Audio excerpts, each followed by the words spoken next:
오늘은 이제 신약성경 개관설교 첫 번째 시간으로 다윗의 자손으로 오신 예수님이라는 제목으로 말씀 나눌 때 크신 은혜가 있기를 소원합니다.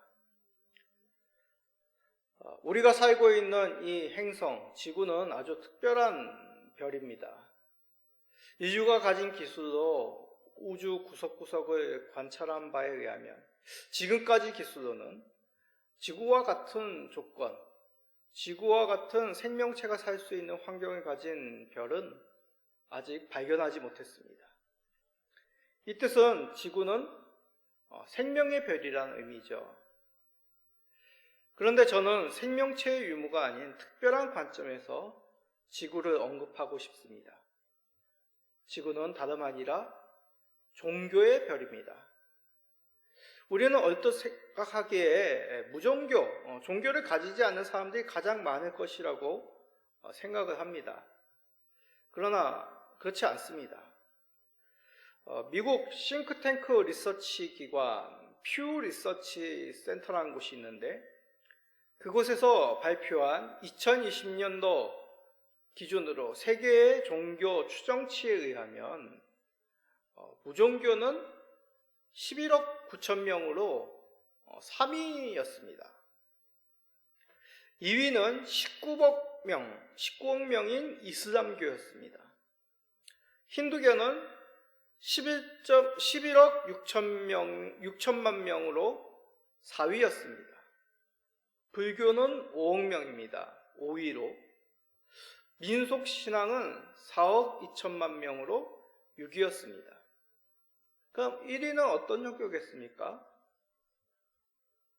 4대 종교 중 언급하지 않은 그리스도교 1위로 23억 8천만 명이었습니다. 물론 여기서 얘기하는 그리스도교는 캐톨릭, 개신교, 그리스도 종교 등이 포함된 수치입니다. 이 외에 여러 가지 종교들 다 합치면 인구 중 75%가 종교를 가지고 있습니다. 다시 말해 지구는 종교인들이 사는 별입니다. 그런 의미에서 기독교는 오랜 세월에 걸쳐 형성된 학문이 아닙니다. 사람들에게 의해서 전달된 생활 철학이 아니란 얘기죠. 갑자기 등장한 한 인물로 인하여 발생한 종교입니다. 바로 오늘 우리가 살펴볼 예수 그리스도입니다. 예수 그리스도의 등장으로 그를 구세주로 고백하는 사람들이 이 땅 가운데, 이 지구 가운데 기하급수적으로 늘어났습니다. 서남아시아에서부터 유럽, 신대륙, 아프리카, 오세아니아, 아시아로 퍼져나갔죠. 그래서 지금 현재 세계에서 가장 많은 신자를 거느린 종교가 되었습니다. 이제 우리는 4주에 거쳐서 예수 그리스도에 대한 기록을 살펴봅니다. 마태복음, 마가복음, 누가복음, 요한복음이 바로 그 내용입니다. 이 복음서의 각각의 기록은 예수 그리스도에 관해서 공통된 내용이 기록이 되거나 또는 각 복음서마다 특별하게 강조되는 내용이 담겨 있습니다. 오늘은 첫 번째 시간으로 마태가 기록한 복음, 마태복음서를 살펴봅니다. 마태는 예수님께서 거느린 12제자 중 한 명으로 직업이 세리였죠. 예수님은 마태가 세관에 앉아 세금을 건 때 그를 부르셨고 그에게 말씀을 가르치고 동행하여 예수님이 누구인지를 낱낱이 보여주셨습니다. 우리는 마태복음을 통하여 마태에게 알리신 예수님, 우리가 살펴보고자 합니다. 자, 결론부터 말하면 마태는 예수님이 오늘 말씀의 제목과 같이 다윗의 자손으로 오신 예수님으로 가장 중심되게 전합니다. 이 말이 무슨 뜻일까요? 다윗의 아들로 오신 예수님은 오늘 우리에게 어떤 의미로 받아들이며 우리의 신앙에는 어떤 의미겠습니까? 우리가 말씀을 통하여 마태가 만난 예수님을 우리도 함께 만나기를 소원합니다. 그리하여 우리도 다윗의 아들 예수로, 다윗의 자손 예수로 고백하시기를 간절히 기도드립니다. 먼저 마태복음은 간략하게 구성에 대해서 언급을 합니다. 마태복음의 가장 큰 특징, 구성의 가장 큰 특징은 5대 강화, 다시 말해 5개의 큰 가르침으로 마태복음이 이루어져 있습니다. 그 첫 번째가 보통 말하는 산상수훈입니다.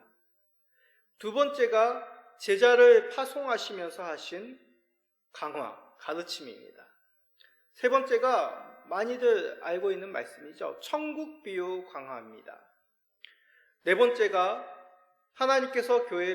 예수님께서 교회를 세우시고 그 공동체에 대한, 교회 공동체에 대한 말씀, 강화입니다. 다섯 번째는 일명 감난상 강화라고 말하죠. 종말에 관한 내용을 예수님이 말씀하십니다. 이 5개의 강화 앞에는 예수님의 탄생과 생애의 시작, 뒤에는 고난과 죽음, 그리고 부활, 마지막으로 제자들에게 지상 명령을 전하심으로 마태복음은 마치고 있습니다. 간략히 이러한 구성을 보아도 이 마태복음이 무엇에 중심을 두고 있는지를 쉽게 알 수 있습니다. 예수님이 누구시냐는 것이죠. 그러게 우리가 마태복음을 읽으면서 어떻게 읽어야 되느냐? 예수님을 중심으로, 예수님을 초점을 두고 읽어야 합니다.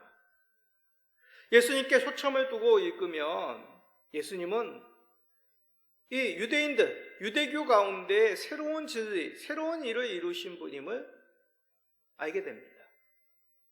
뿐만 아니라 동시에 오래전부터 예고된 언약을 성취하신 예수님임을 우리가 발견하게 됩니다. 자, 대표적으로 마태복음 24장 2절을 읽어봅시다. 대답하여 이르시되 너희가 이 모든 것을 보지 못하느냐? 내가 진실로 너희에게 이르노니 돌 하나도 돌 위에 남지 않고 다 무너뜨려지리라. 자, 이 말씀은 제자들에게 종말에 대한 가르침을 하시기 전에 예루살렘 성전, 이 헤롯 성전을 보시며 제자들에게 하신 말씀입니다. 말씀의 뜻은 이제 이 구약의 성전의 시대는 끝났고 종말을 맞이하였고 이제 새로운 성전의 시대가 왔음을 알려주는 말씀입니다. 이 외에도 예수님은 새 포도주, 새 부대, 새 보와 같은 비유로 이제 구약의 동물의 제사를 드렸던 그런 시대, 제사로 하나님께 나아가는 그런 시대가 이제 마치고 새로운 시대, 새로운 언약으로 하나님 앞에 나아가는 시대가 되었음을 선포하셨습니다. 이러한 새 시대가 이루어졌음은 이제 유대인에게만 허락된 하나님 나라가 아니라 전 세계까지 하나님 나라의 문이 열렸음을 알리는 메시지였던 것입니다. 그래서 마태복음 제일 마지막은 일명 지상명령으로 마치는 것입니다.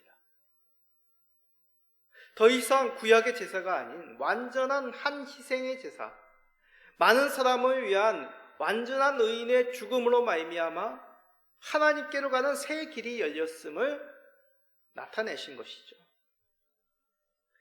이는 구약을 부정하는 말씀이 결코 아닙니다. 마태복음 1장 1절은 이렇게 시작하며 예수님께서 구약과 연관된 분, 구약의 말씀에 따라 오신 분임을 알려줍니다.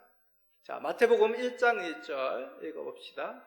아브라함과 다윗의 자손 예수 그리스도의 계보라. 1장은 시작은 우리가 잘 알다시피 예수님의 족보로 시작이 됩니다.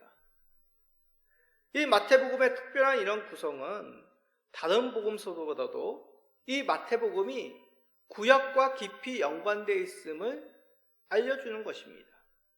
그래서 위치도 신약의 가장 첫 번째, 다시 말해 구약 바로 다음에 나오는 첫 번째 말씀이 되는 것이죠. 이런 순서만이 아닙니다. 내용 가운데서도 구약 성경 인용이 가득합니다. 예수님의 동정녀 탄생, 애굽의 피신, 무죄한 자들의 살해, 나사렛 사람이라 칭함받음, 갈릴리에서의 사역, 그리고 치유 이적, 조용한 사역, 사람들이 깨닫지 못함, 비유로 가르침, 나귀 새끼를 타심, 체포와 고난받으심, 30에 인한 배신, 이 모든 것 그 말씀 중간에 다 구약의 말씀을 이루셨다라는 내용이 담겨져 있는 것이죠. 맞습니다. 단지 예수님은 구약을 부정하고 율법을 무너뜨리러 오신 분이 아니라는 것이죠. 오히려 구약의 말씀을 성취하시고 율법을 완성하신 분이십니다.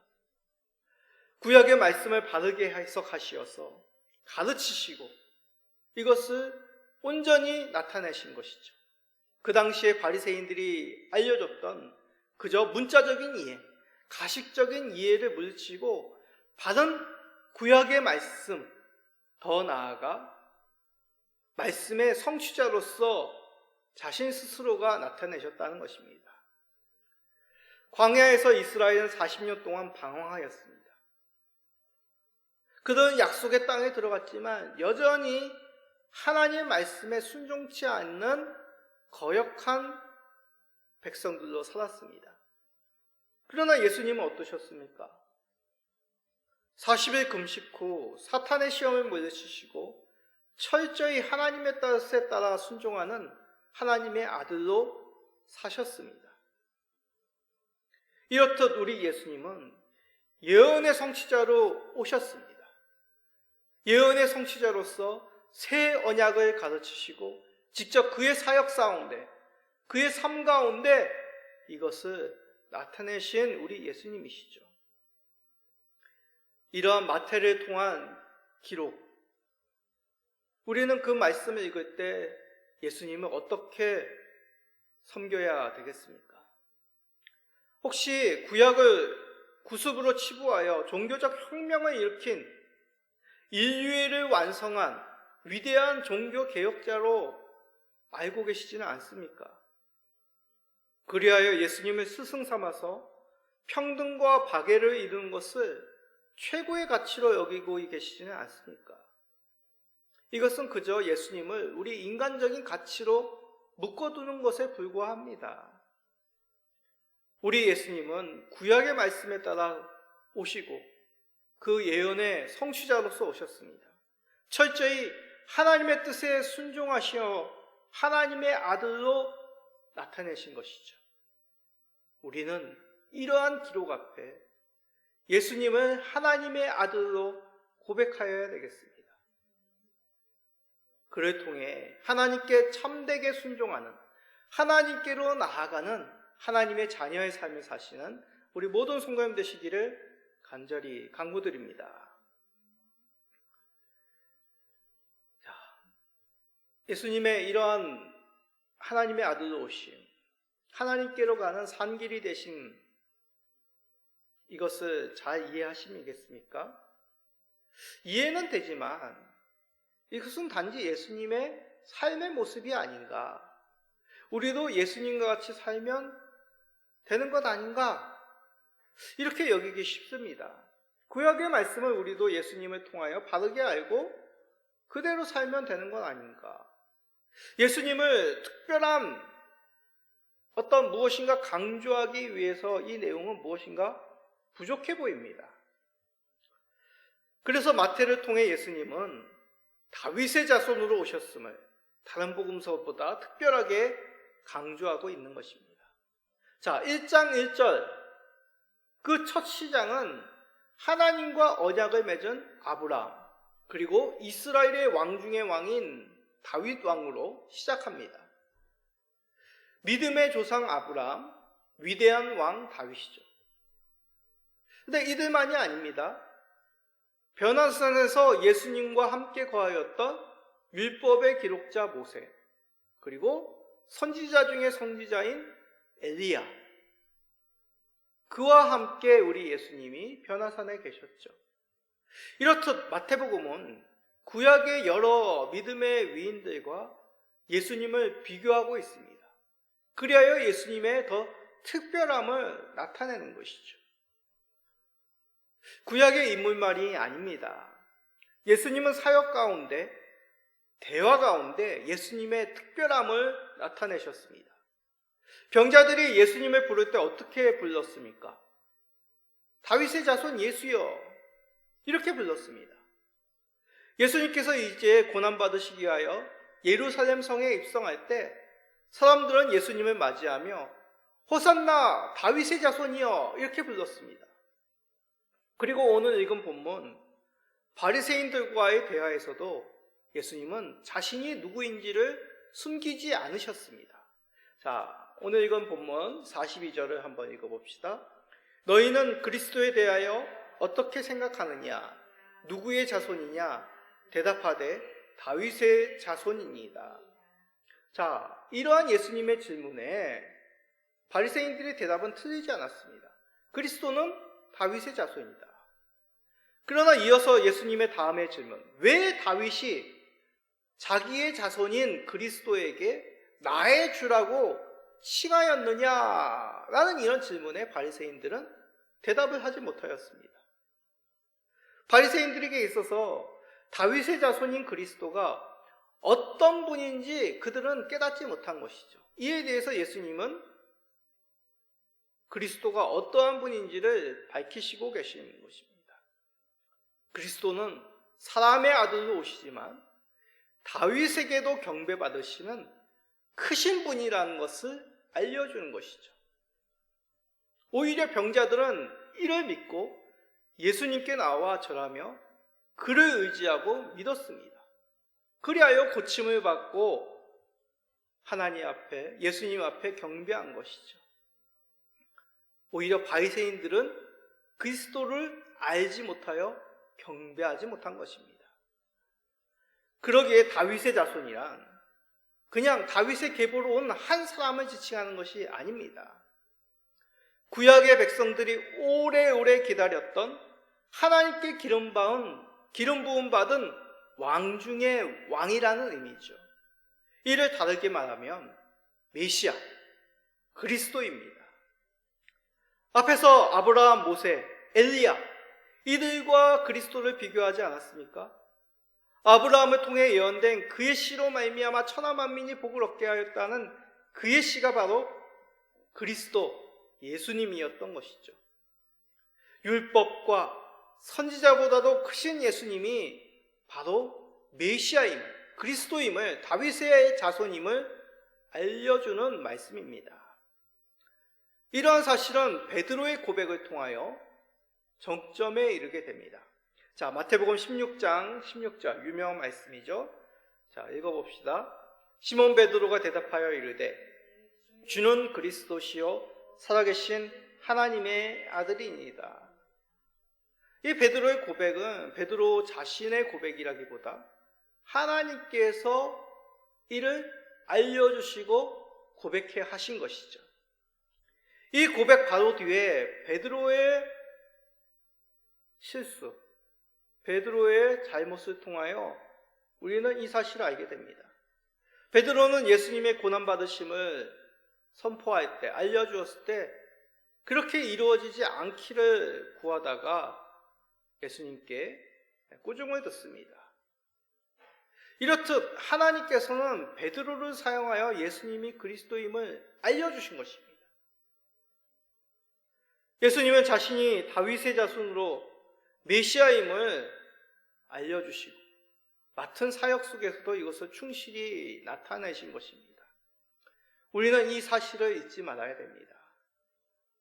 우리 예수님은 구약의 말씀을 성취하여 새 시대를 여신 그리스도요, 약속의 성취자임입니다. 말세에는 그리스도가 저기 있다, 여기 있다고 하여 사람을 미혹한다고 분명하게 경고하셨습니다. 그러한 가운데 다른 누군가가 그리스도가 될 수 없습니다. 태초전부터 하나님께서 구원의 계획을 가지시고 예언하신 분, 약속하신 분, 우리에게 찾아오신 구세주는 오직 예수님 한 분입니다. 다윗의 자손으로 오신 예수님만으로 우리가 구원받았음을, 그리고 구원받을 수 있음을 고백하시며 이 사실을 명심하시는 우리 모든 성도님 되시기를 간절히 기도드립니다. 자, 그런데 이 복된 소식 앞에 사람들의 반응은 어떻게 되었을까요? 제자들조차도 온전한 믿음으로 화답하지 못하였습니다. 앞에서 베드로 어떻게 고백하였다고요? 이 뜻이 이루어지지 않기를 원하였습니다. 그것이 베드로의 인간적인 고백이었죠. 베드로의 이런 작은 믿음은 갈릴리 바다에서도 나타납니다. 폭풍과 깊은 갈릴리 바다로 인하여 그는 이리 오라는 예수님 말씀에 순종하여 내렸던 그 작은 믿음이 깊은 물속으로, 깊은 갈릴리 바다 속으로 자신의 몸이 빠져드는 결과를 가져왔죠. 자, 베드로 예수님의 수제자였습니다. 제자들도 이러하였다면 제사장, 바리새인들, 유대인들, 이들은 어떠하겠습니까? 불신이 이들의 반응이었습니다. 성경은 이런 부정적인 세상의 반응을 숨기지 않습니다. 예수님께서 그리스도임을 나타내시고 가르치시지만 세상은 예수님을 알지 못하였던 것이죠. 그런데 마태를 통해 말씀하시기를 이 또한 하나님의 뜻이다 라고 그렇게 우리에게 알려주십니다. 자, 마태복음 11장 25절입니다. 그때 예수께서 대답하여 이르시되 천지의 주제이신 아버지여, 이것을 지혜롭고 슬기 있는 자들에게는 숨기시고 어린 아이들에게는 나타내심을 감사하나이다.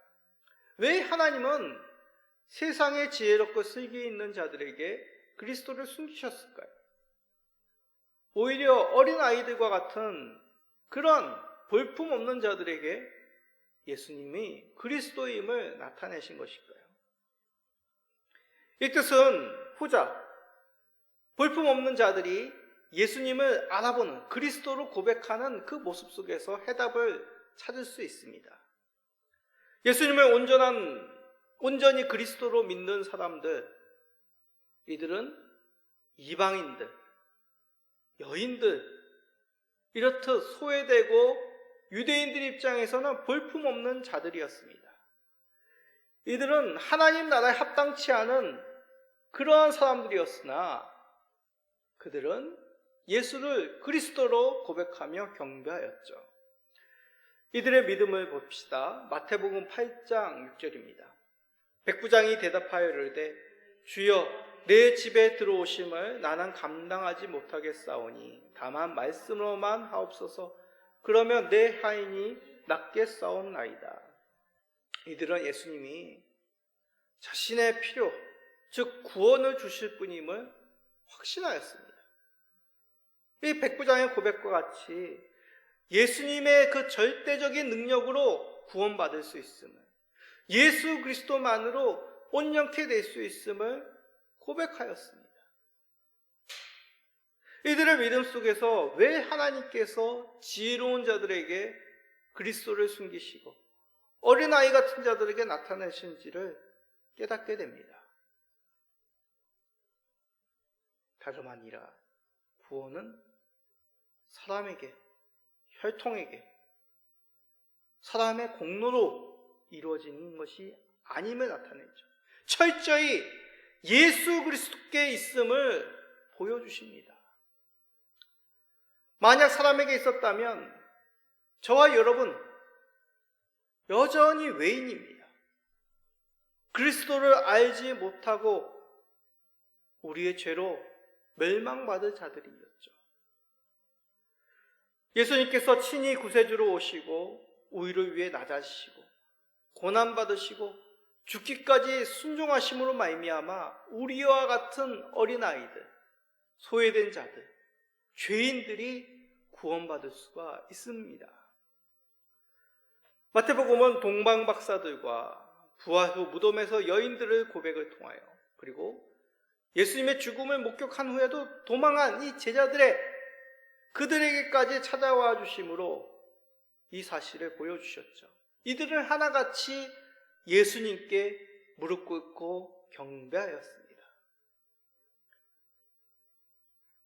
세상은 예수님을 그리스도로 경배하든지 아니면 믿지 못하든지 두 가지 반응만이 있어야 됩니다.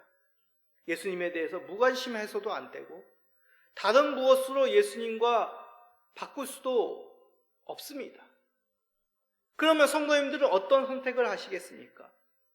예수님에 대해서 어떠한 반응을 보여셔야 된다고 생각하십니까? 우리가 믿음이 남보다 좋거나 우리의 어떤 종교적인 배경이 어떠냐? 그것은 거론의 대상이 안 된다는 것이죠. 내가 예수님의 말씀과 같이 그의 사역을 통해서 예수님을 어떻게 대하느냐, 어떻게 예수님께 반응하느냐, 어떤 믿음으로 예수님을 고백하느냐가 오직 우리에게 놓여져 있을 뿐입니다. 우리에게 찾아오신 예수님, 이것은 오랫동안 죄 가운데 있는 우리들을 구원하시고 또한 우리를 하나님께로 인도하실 참된 구세주로서 그리스도로 오신 것입니다. 이에 합당한 경배, 영광을 돌리시는 우리 모든 성도님 되시기를 간절히 기도드립니다. 우리는 마태복음을 읽음을 통하여 예수 그리스도를 발견할 수 있습니다. 하나님께서는 마태를 통하여 예수님은 구약의 옛 언약을 새롭게 하시기 위해 오신 다윗의 자손, 성취하신 그리스도임을 보여주었습니다. 세상은 그에 대하여 불신으로 반응하였지만 이방인과 같이 소외된 우리들에게 믿음을 주시고 연약한 그 모습 가운데 받으심으로 우리에게 구원의 길, 하나님께로 갈 수 있는 생명의 길을 허락해 주셨습니다. 이 사실을 믿으십니까? 우리가 아직 죄인 되었을 때 그리스도께서 이것을 이미 완성하셨습니다. 의인은 건강한 자가 아니라 쓸데없고 영원히 병든 자입니다. 영적 공공한 우리에게 찾아오신 예수 그리스도, 구세주이신 다윗의 자손 우리 예수님께 감사합시다. 그를 의심 없이 믿으심으로 하나님 나라에 들어가시는 우리 모든 성도님 되시기를 예수 그리스도의 이름으로 축복드립니다. 아멘.